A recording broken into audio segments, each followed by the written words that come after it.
Good afternoon. Thank you for listening to Meeple, uniting players from around the world. I am PJ, and with me as always is the indomitable Gareth. Hello, how are you doing? I'm doing great, Good. and I'm really happy to be talking to you. We're here again, episode 5. Can you believe it? We made it this far.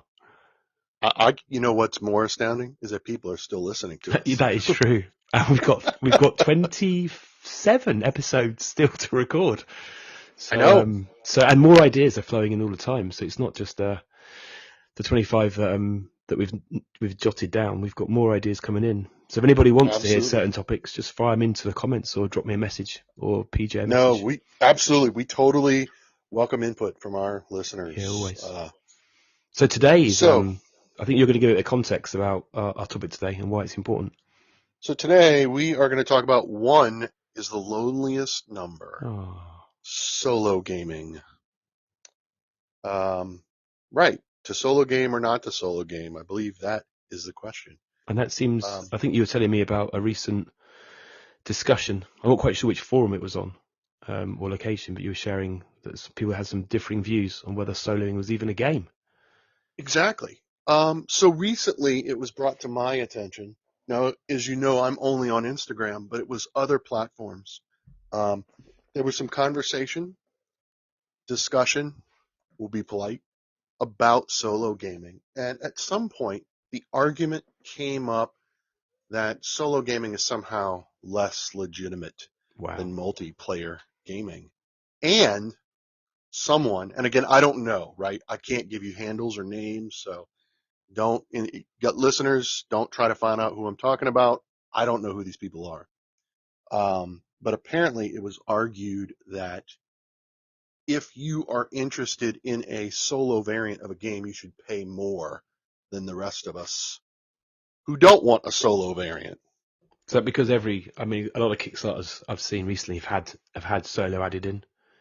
It's an interesting concept. I mean, there was a recent Kickstarter, Heroes of Normandy. There was a reprint, and then there was a lot of demand for solo, but they did that as an addition. I mean, it's a full-on another whole package, tons of additional parts, but that was paid for, which I did end up buying, which I'll add on later. But I think that's choice. I mean, if they can do a solo and it's using the same components, then why would I expect differently? And I know loads of solo board gamers in the Instagram community who contribute everything about that part of gaming, which I often read because it's useful for. I guess I would not class myself as a solo gamer, but I do play games solo. But that's more of a scenario in my life where I haven't got people around me. I'm on holiday. I'm traveling is probably my biggest one. If I'm away with work and we haven't got anything in the evening planned, then I'll always throw a couple of solo games into the bag because it just gets to the mind. It's just better than sitting in a hotel room, drinking or eating or, just being bored. No, I totally agree. Solo gaming is as equally legitimate as multiplayer gaming. And there's a time and place for it, right? Yeah. It's an interesting phenomenon. You brought it up. There are a lot of purely solo gamers, and they do it for, a variety of reasons. Health reasons, social anxiety reasons. I was about to say the same. Mental health decompression, self-care, the whole gambit, right? And then, of course, there's this phenomenon of offering solo variants. I'm thinking, once again, we always talk about him, right? Is Jamie Stegmaier. Every single one of his games has that automata factory.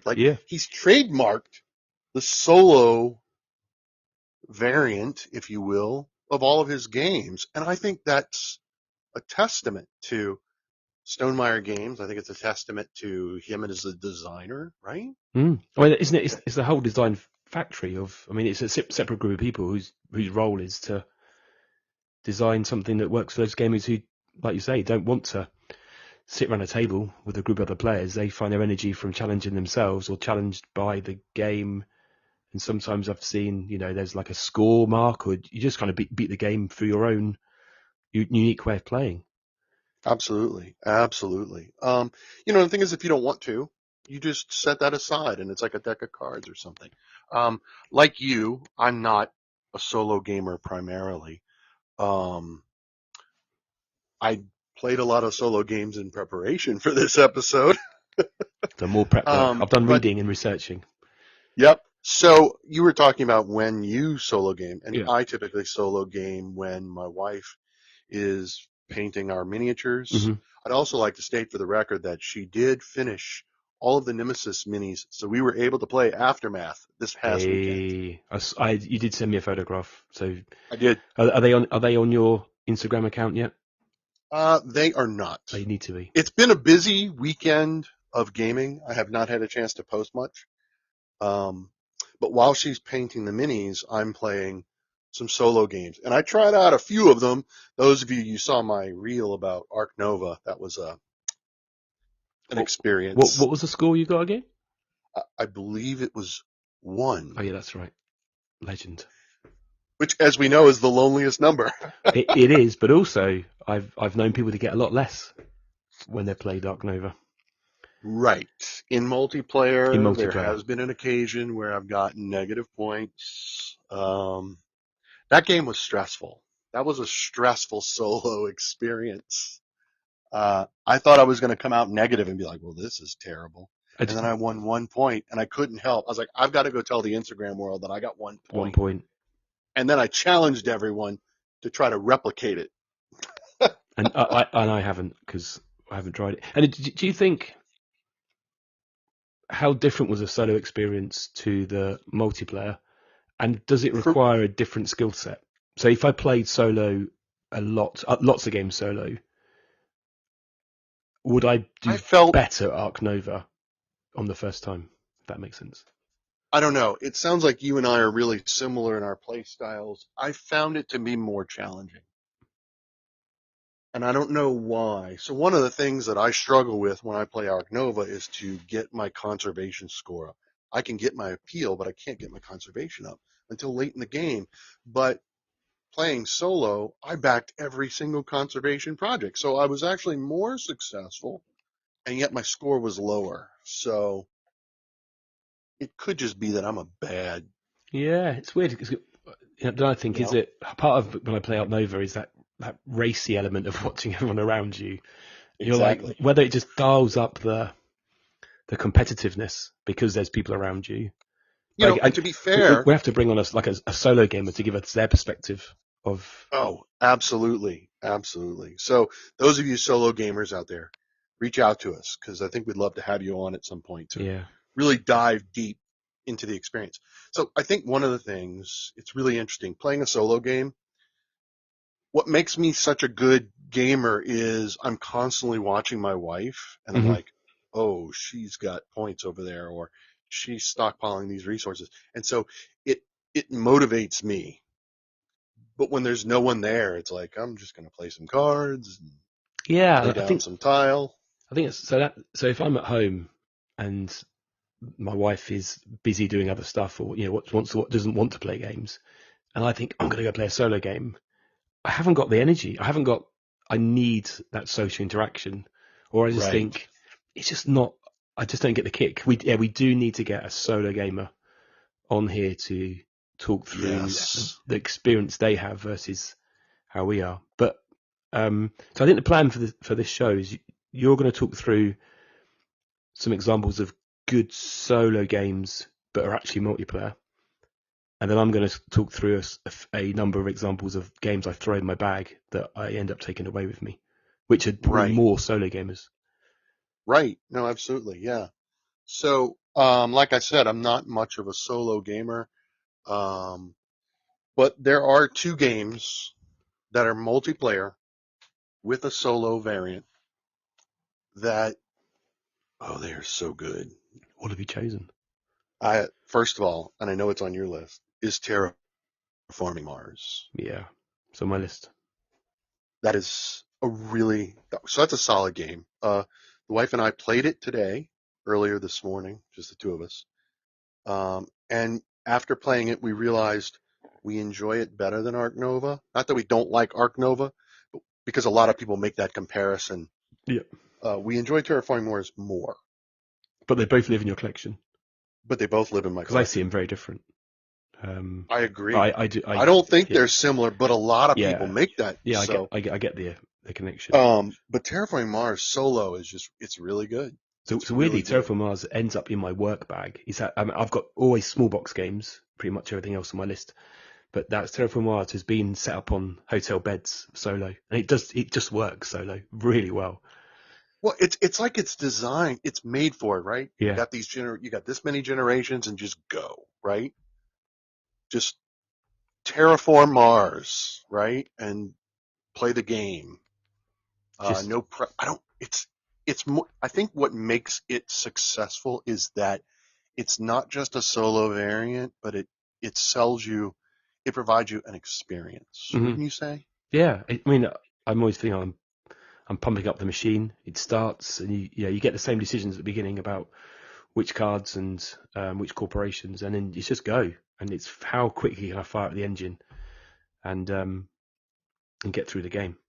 But it is And obviously it's not ideal for traveling because it's obviously you need certain size tables or furniture in the room unless I go and play downstairs in the restaurant, but then I get odd looks. especially if you backed the big Oh box yeah, with yeah, all the 3D yeah. components, which we have, I'd love and it that. makes the experience greater.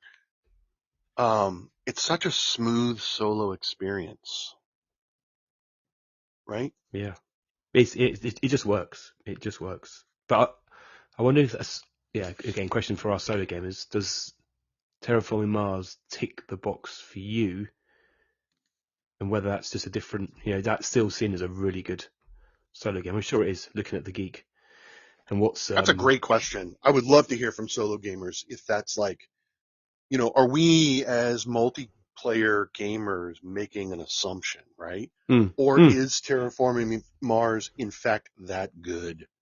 that is the question because I think again look Yes. at Board Game Geek and I always look at the kind of what's good with one or two players and it comes out as good with. Right?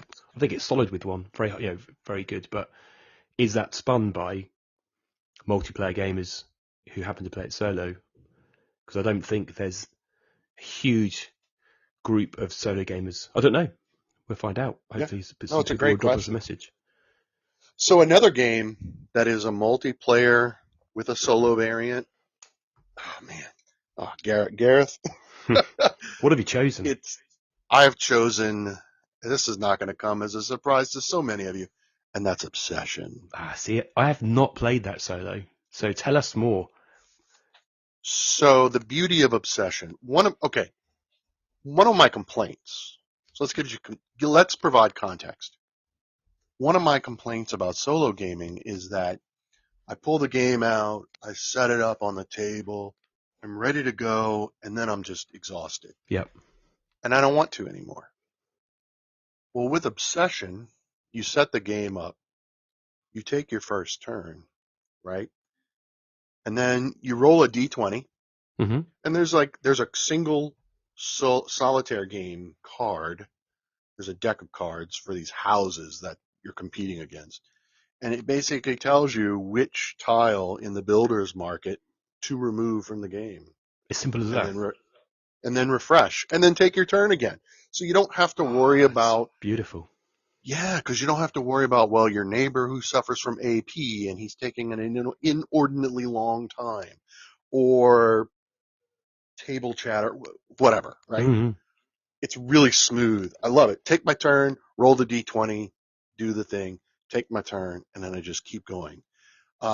An obsession for me, I'm always fashioning some sort of narrative about the people that are taking place in these events in my estate and who's meeting what. And, you know, I love it. plus it's a great game for us to play as the subtitle of our podcast, uniting players from around the world.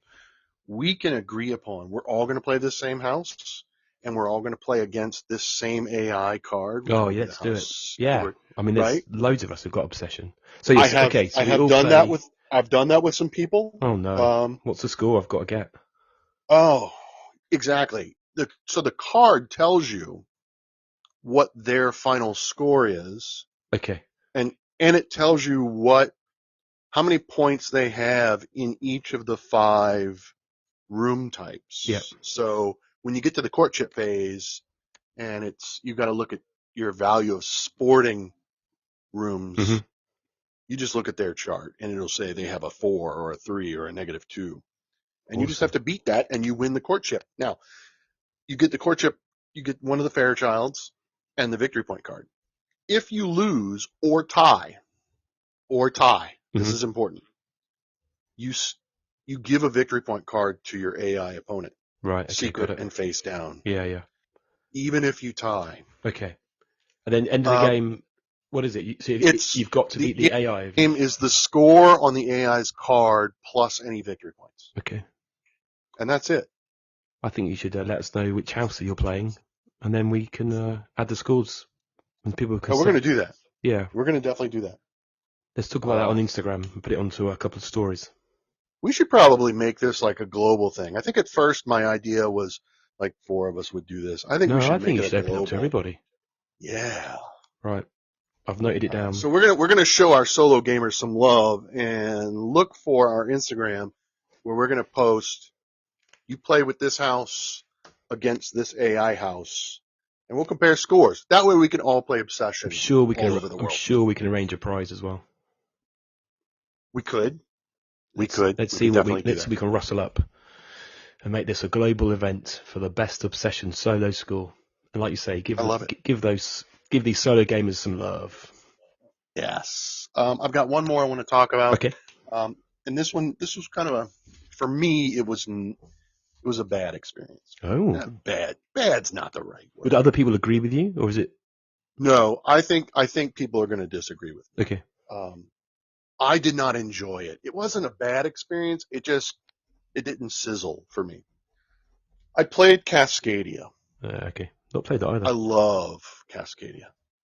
A lot of people do. A lot of people are posting Yeah, Cascadia. I mean, it's all the yeah, I rage see it all right over the now, place. right? Yeah, Um, it fell flat for me. It's like, okay, I'm going to take my tile and animal token. I'm going to place it in my habitat. Then I'm going to take the ones to the far right and discard them, slide them down, and do it again. was So that it's just was that the solo experience? that is the solo Okay. experience. Did you So do you like the multiplayer experience? I love the Okay, multiplayer okay, experience. I don't know. It felt like rinse and repeat. It was very flat. Um, and it was are I you don't know. playing it into score? Is there like a league table that you have to get to a certain score? No, you just score your points, and then next time you play, see if you can beat it. Yeah, And that's for me. That's not as exciting, but you know, yeah. it's available for solo players, and it's a beautiful game with beautiful components. So Does it feel pasted on? Like not the really, solo is not just really. something that happened as an afterthought. Maybe that might be why it fell flat. Again, Yeah, I'm curious yeah, to hear what other people say. Solo gamers. absolutely. Tell us more. So you've got a long list of things that you take with you. What you got? So, I mean, just a couple of call outs on the ones around good multiplayers. So, other things I wrote down. So we talked about Arc Nova. I also wrote down Too Many Bones, which I'd never travel with, but particularly if you've got the crate that fits inside the Calyx cube. But Too Many Bones is like a dice fest, custom dice, Chuck, Go on Adventure, the most outstanding production. But I've only ever played it solo play. And I think You can't you can play you more, but I just think you can't it's travel with that though. they have got like I think it's called Unsurmountable, which is like an intro box, which I have taken away with me, but it's a much smaller box, but you can't travel with it. It's another game I wrote down of games that I've played a lot, which are multiplayer but solo. But like I say, the travel one, so I've got 8 that I've definitely thrown into my work travel bag numerous So occasions. did you say 8? I've got 8. I'm going to rattle Okay. through them. 8 of them in about 8 minutes. and then All right, that'll be kids. the show. Pay attention, kids. If I can remember how they play, because I haven't done that much research. So these are the 8 that I think are awesome solo player, and let me know whether you agree or not. So these aren't in any particular order, so it's not like a rundown, my top 8. But at the top of the list, I've got Under Falling Skies, gets a lot of love. In fact, someone today told me that there's a print and play version. So if you haven't played, you can just literally go and download this. If you need it, drop me a message or comment, and I'll paste it into the link. Under Falling Skies is basically Space Invaders. You got your base at the bottom, aliens coming down off the mothership. You're rolling dice, allocating dice to certain actions. The actual game comes with a campaign, which I've never got to because I've just been playing the kind of the first 2 or 3 bases. But yeah, inside the box, I think it's three campaigns that are sealed, and you open them up, and then it opens up more complexity and just a different story path. But I love that. To be fair, seriously, I love it's that. a lot of game, and it is solo, but there is a print and play. But yeah, it's kind of Splendor size box, maybe slightly slimmer. So that's aliens, evasions, throwing dice, allocating dice. Of course, you've got aliens landing and firing at you. You've got to destroy the mothership, or they need to take over the Earth, or something along that line. That's my first recommendation. There's a game called Friday, based on the like Robinson Crusoe Friday character. It's a small box game. You basically need to survive on the island, gathering items. It's really hard. And you basically, is it a bishop? I think it's got a little bit of push your luck. But you're basically, you're gathering cards, collecting cards, and working your way through a deck on a not on Treasure Island, on a deserted island. That's another one. One that gets a lot of love from me, but I think it's quite hard to find still, because I don't think they do that many print runs. Is a game called Leaving Earth. Have you played it? I have never heard. Seriously. Tell us more. So weirdly, there's 4 space games in this top 8, which is surprising because I'm not massive into space games. So Leaving Earth. I would argue that you're more into space. Yeah, games then maybe I've admitted. Yeah, maybe I'm I'm in denial of my space games. But do not be in denial of space games.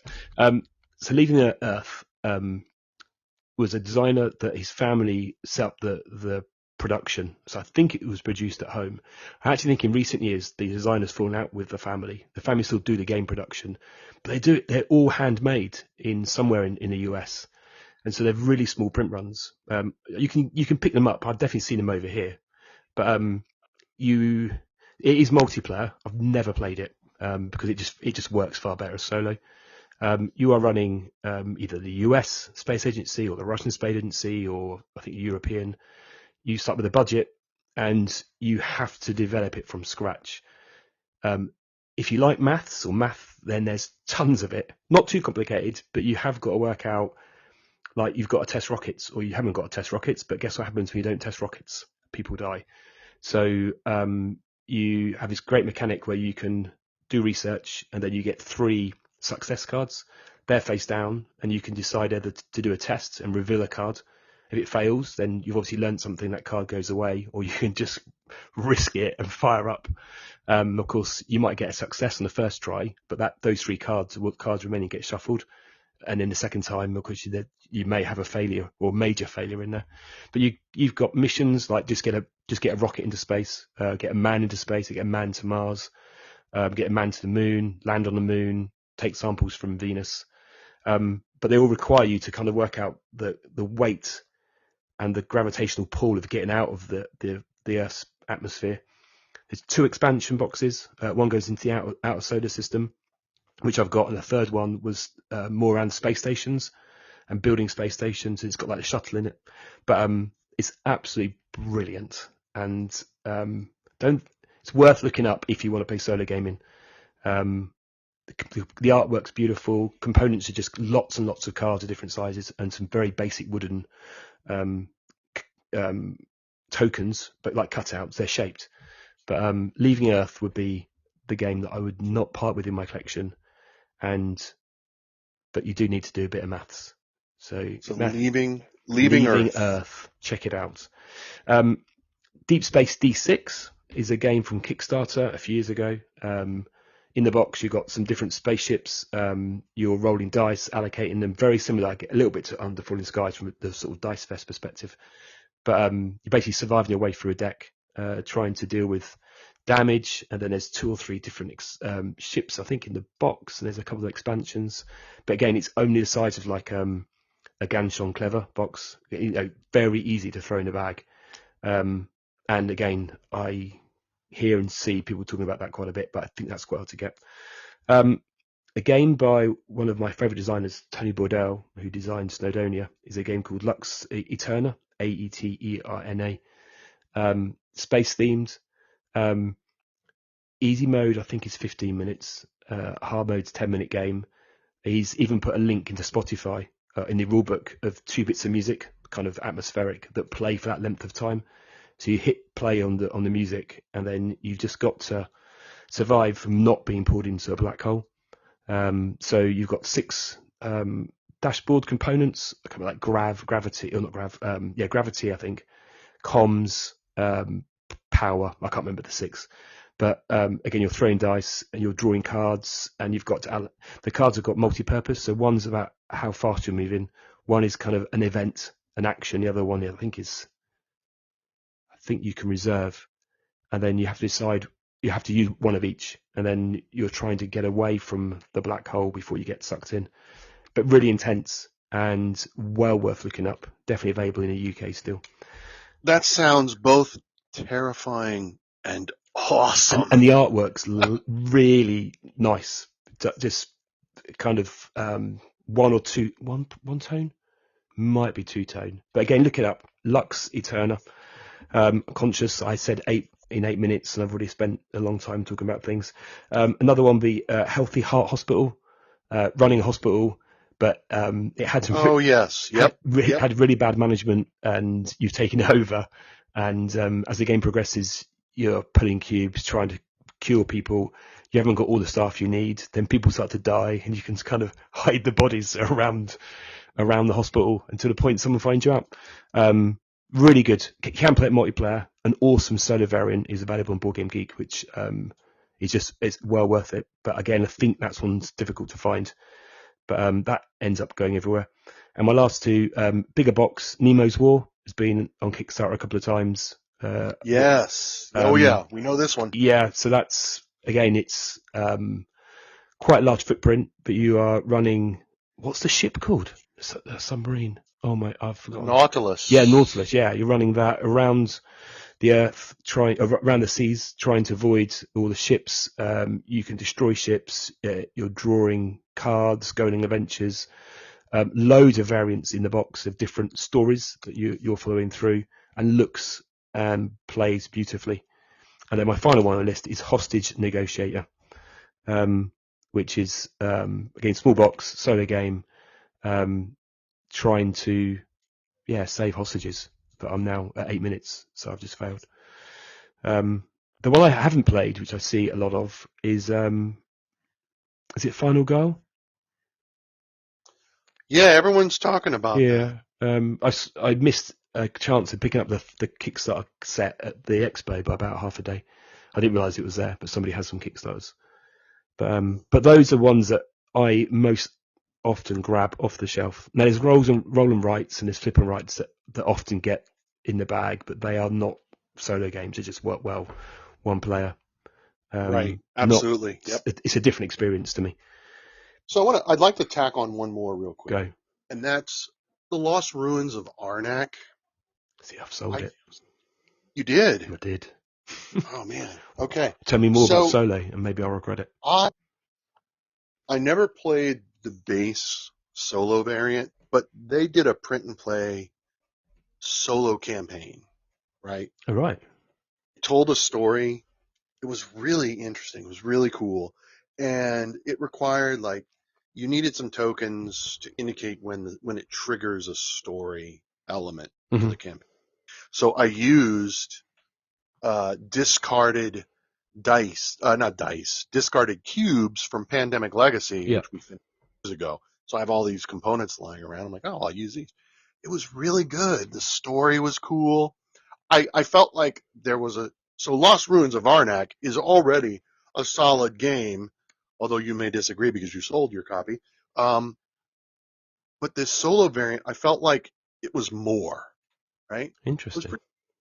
But it was a one-time thing. Like, I'm never going to do that again Yeah, because I but it saw the worked. story unfold. I'm done. Yeah, but it worked.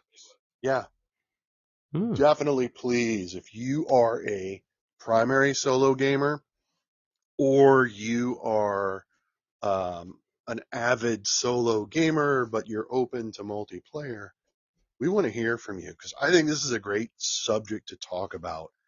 Yeah, And I think that sorry. solo gaming is becoming a larger percentage of the board game community Yeah.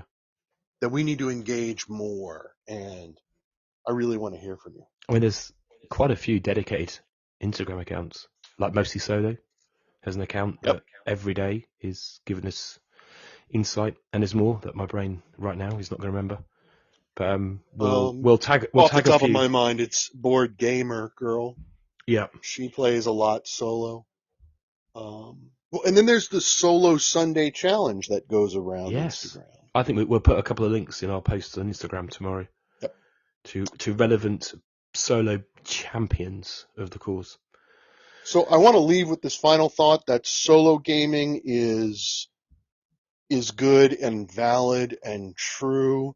And I think Gareth and I, all we care about is that everyone stays calm and game on, whether it's with your spouse, your children, or by yourself. Yeah, and I think if anyone's got any recommendations, particularly like the games I've talked about, let me know, because there's bound to be some hidden treasures out there that I've never heard of. So absolutely. Yeah, let us know. But yeah, just keep playing solo. Yep. Just do what you want to do, enjoy games, and be kind to each other. Yep. And with that, Gareth, tell everyone where they can find you. So you can find me on Instagram under Board Game Meeple, or Meeple to Meeple, where we both are. How about you, PJ? And you can find me on Instagram at _Cajun_gamer. Sweet. And that's where you'll find me, as well as Meeple to Meeple. Thanks for listening. Gareth, thanks for talking to me. No worries. This is always a thrill. Yeah, love it every week. Speak to you again soon. Thanks everyone for listening. Absolutely. Thank you, guys.